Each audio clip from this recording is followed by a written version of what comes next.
மாணவர்களுக்கு வணக்கம். இப்போ 6வது பாட முக்கோணவியலில் பார்த்தீங்கன்னா மாடல் 4வது மாடல் பார்க்க போகிறோம். இது பார்த்து எப்படி எளிய முறையில் இந்த கணக்கு செய்யலாங்கிறது இந்த வீடியோவில் பார்க்கலாம். இதுக்கான ஃபார்முலா என்னென்னா x = h × cot θ1 - cot θ2. இது வந்து எடுத்துக்காட்டு 6.23 இந்த தொலைக்காட்சி கோபுரம்னு கொடுத்துருப்பாங்க. இந்த கணக்கும் கூட ரொம்ப முக்கியமான கணக்கு கூட. இது பரீட்சையில் அடிக்கடி கேட்கக்கூடிய கணக்கு.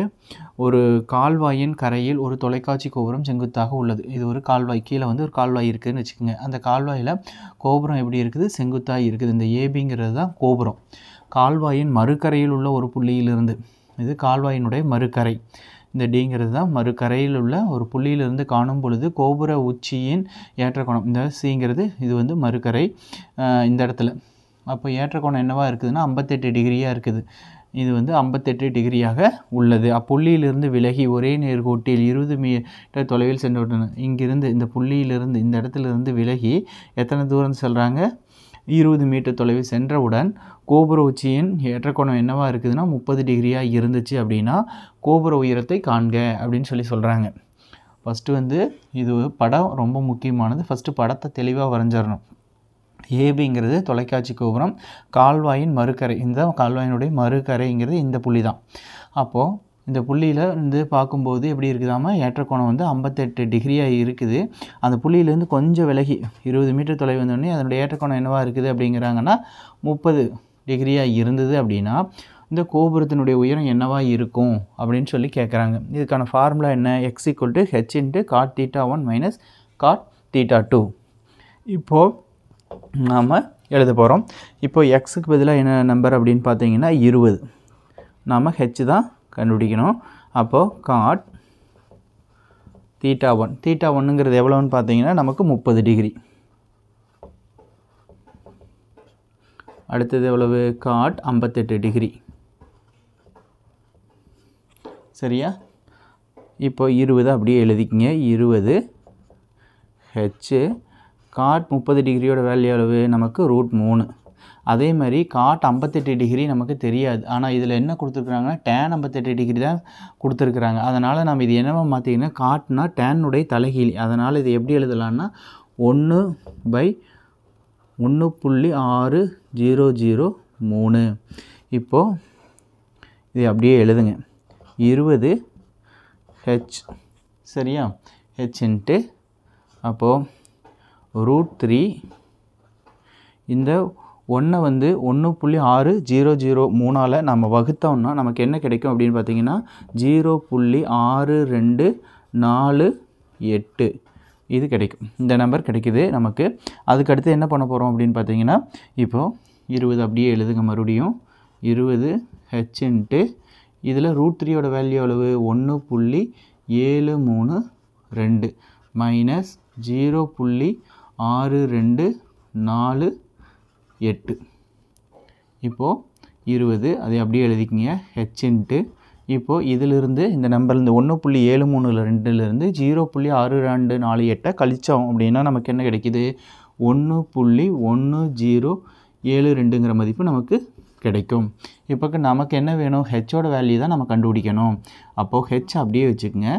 20 அப்படியே தான் இருக்கும். இந்த பெருக்கலாக இருக்கிற இந்த இது வந்து இந்த நம்பர் வந்து இங்கே கீழே என்னவோ மாறிடுன்னா வகுத்தலாக மாறிக்கும். அப்போ 1.1072. இப்போது ஹெச் அப்படின்னு எழுதிட்டு இதை மாற்றின இந்த மாதிரி இந்த பக்கம் எழுதிக்கிறோம். பார்த்தீங்கன்னா 1.1072. இப்போ 20 எதால் வகுத்தோம்னா இந்த 1.1072 அதால் வகுத்தோம்னா நமக்கு என்ன ஆன்சர் கிடைக்கும் அப்படின்னு பார்த்தீங்கன்னா 18.07, சரியா? 07 மீட்டர் நமக்கு கிடைக்கும். இதுதான் கோபுரத்தினுடைய உயரம். இதை தெளிவான முறையில் நாம் ஈஸியான முறையிலையும் தெளிவான முறையிலையும் கற்றுக்கலாம். இதே வந்து நம்ம நார்மல் முறையில் கற்றுக்கும் போது லென்த் ரொம்ப அதிகமாக இருக்கும். இப்போ பார்த்தீங்கன்னா இது பார்த்திங்கன்னா ஒரு 5-6 ஸ்டெப்லேயே ஆன்சர் வந்துருச்சு. இப்போது இது பார்த்தீங்கன்னா இந்த கணக்கில் பார்த்தீங்கன்னா இந்த பகுதி உங்களுக்கு கொஞ்சம் கடினமாக இருக்குது. 1 வந்து எதால் வகுக்கணும்? 1.600 வகுத்து நம்ம பழகி இருக்கணும். இன்னொன்று என்ன அப்படின்னு பார்த்தீங்கன்னா இந்த இடத்துல 20/1.1072 வகுத்து பழகியிருக்கணும். இந்த வகுத்தல் இந்த ரெண்டையும் சரியான முறையில் நம்ம கரெக்டாக செஞ்சிட்டோம் அப்படின்னா இதில் இந்த ஆன்சர் கண்டுபிடிக்கிறது ரொம்ப எளிமையானது. இந்த வகுத்தலை நாம் எப்படி வந்து செய்யலாங்கிறதையும் நான் இந்த வீடியோவில் அப்படியே கன்னியாக உங்களுக்கு சொல்கிறேன். மாணவர்களே, இப்போது நம்ம பார்த்திங்கன்னா இந்த வீடியோவில் அப்படியே கண்டினியூவாக பார்க்குறோம். 1/1.6003 அப்படிங்கிற நம்பரை எப்படி வகுக்கிறது அப்படிங்கிறத இந்த அப்படியே கன்னியூவாக பார்ப்போம். இப்போது புள்ளிக்கு அப்புறம் எத்தனை ஸ்தானம் இருக்குதுன்னு பாருங்கள். 1 2 3 4 ஸ்தானம் இருந்ததுன்னா எத்தனால் வகுக்கணும்? 10,000. சரியா? இது இன்னொரு ஸ்தானம் இருந்ததுன்னா 5 இருந்தது, புள்ளிக்கு அப்புறம் 5 இருந்ததுன்னா அதை எத்தனால் வகுக்கணும்? 1,00,000 வகுக்கணும். இதே மாதிரியே புள்ளிக்கு அப்புறம் எத்தனை ஸ்தானம் இருக்குதோ அத்தனை ஜீரோ சேர்த்து அதால் நம்ம பெருக்கிடணும். அப்போ மேலேயும் கீழேயும் அந்த நம்பரால் நம்ம பெருக்கிறோம். இப்போ மேலே 10,000, கீழே எதால் பெருக்கிறோம்? 10,000 பெருக்கிறோம். இப்போது பெருக்கும்போது 1 10,000 பெருக்குன்னு 10,000 அப்படி வந்துடும்.